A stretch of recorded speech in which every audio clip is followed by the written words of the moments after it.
I learned many wonderful things from my father-in-law. One of them was the day he and my husband had spent several frustrating hours installing an electrical plug-in. When they finished, they called my mother-in-law and me to admire their work.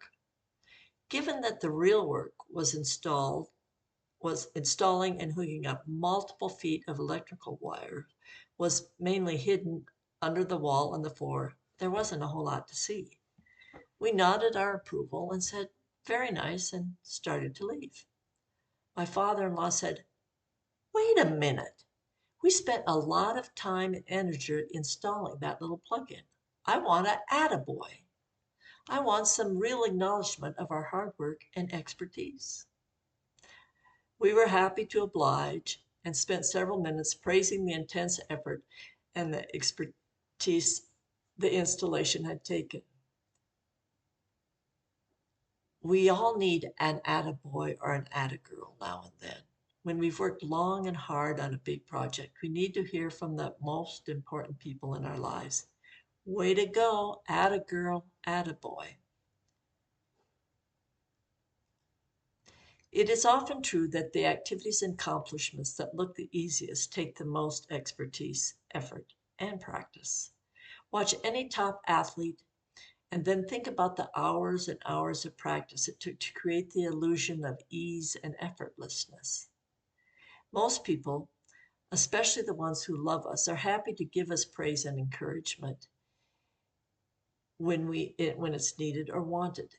It isn't that people don't care, it's just that most of us lead our own hectic lives and do our own things, and that we forget to give each other praise and encouragement. So you may have to ask for praise. It would be nice if people read our minds and knew exactly what we needed or wanted. But other than Miss Cleo, the TV psychic, there aren't that many readers. If you need compliments of praise, appreciation, tell others, like my father-in-law did. When the accomplishment is big and takes a long time, a formal ceremony is a great way to say attaboy, attagirl. High school or college graduations are examples. They honor the graduate's extended persistence and effort. Such ceremonies connect us to others, to other graduates, the teachers who taught us, the parents who loved and guided us, the friends and relatives who watch and honor us that day. To some graduates, the funny-looking hats and robes worn at graduation seem a bit much. They bow out. That's fine for them. But for me and many others, completing many years of education needs to be acknowledged. I would have been extremely disappointed if there had not been a ceremony when I graduated. Everyday efforts need recognition too. How often do you hear praise at the end of a long, difficult day? Don't you just crave hearing a heartfelt, "Good job. I am proud of you. Thanks." Since we receive back what we give out, one of the best ways to hear "good job" is to say it to others. If you need love, encouragement, appreciation, understanding, or praise, give it to others. Before you know it, you'll have it coming back at you. Besides praise for what we do, we need to feel loved and accepted for who we are. In a self-esteem class of teenagers, a teacher sent them home with an assignment for the parents to list all of their child's strengths and why they listed them.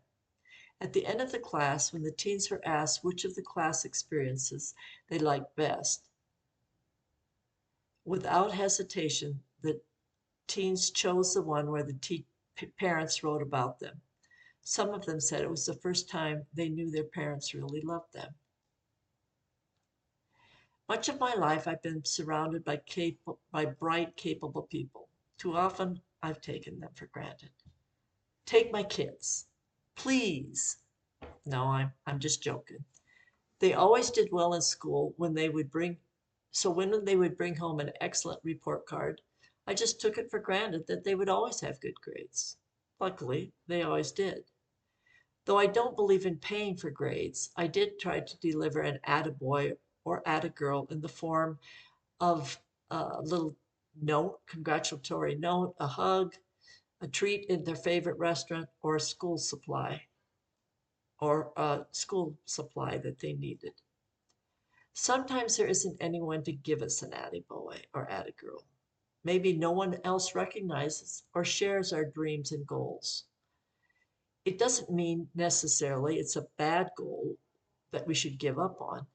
It may just mean we have an idea that no one else does. Thomas Edison tried 2,000 experiments before he finally invented the light bulb.